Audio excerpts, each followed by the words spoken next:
Gigante segura essa pedrada. Bom dia, boa tarde ou boa noite, dependendo do horário que você vai ver esse vídeo. Satanás, segura essa pedrada.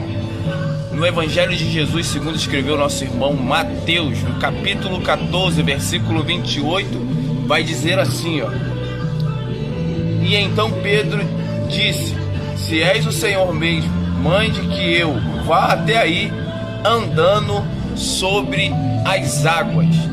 E o versículo que se segue vai dizer que Jesus fala: Vem Pedro.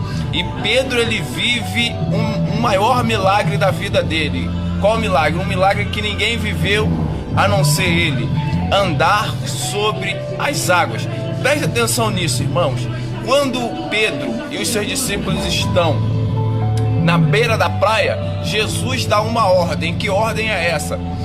Pedro e os demais discípulos, entre no barco e atravesse para o outro lado. Jesus dá uma ordem, Jesus não pede, Jesus ordena. E a Bíblia diz que quando eles chegam no meio do caminho, uma tempestade se levanta. E aí eles veem Jesus vindo em direção a eles sobre as águas. E aí, irmãos, quando eles veem Jesus vindo sobre as águas, eles acham que é um fantasma. E Jesus diz: Não é um fantasma, não tema, sou eu. Aí Pedro diz: Se é o Senhor que está falando aí, faça eu ir até o Senhor andando sobre as águas. E sabe qual foi a palavra que Jesus disse? Vem Pedro. Pedro estava vivendo num ambiente natural. E que ambiente é esse? Barco e tempestade. E Jesus vem andando sobre um ambiente sobrenatural, andando sobre as águas.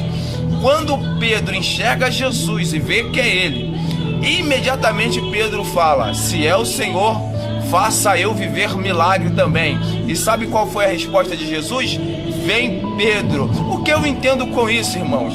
Que o meu milagre, o seu milagre já está pronto há muito tempo. Porque quem deu ordem na beira da praia foi Jesus. E quando Jesus promete algo, esse algo vai acontecer. Porque lá em João capítulo 14, quando muitos dos seus discípulos perguntam para Jesus: Senhor, para onde o Senhor vai?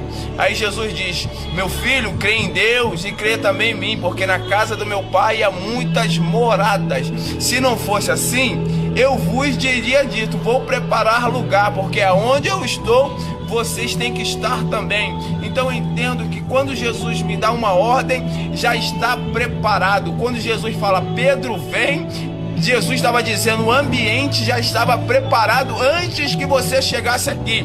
O que eu preciso para viver esse milagre? Enxergar Jesus, enxergar o sobrenatural. É Jesus dizendo para alguém hoje: sai do seu ambiente natural, meu filho.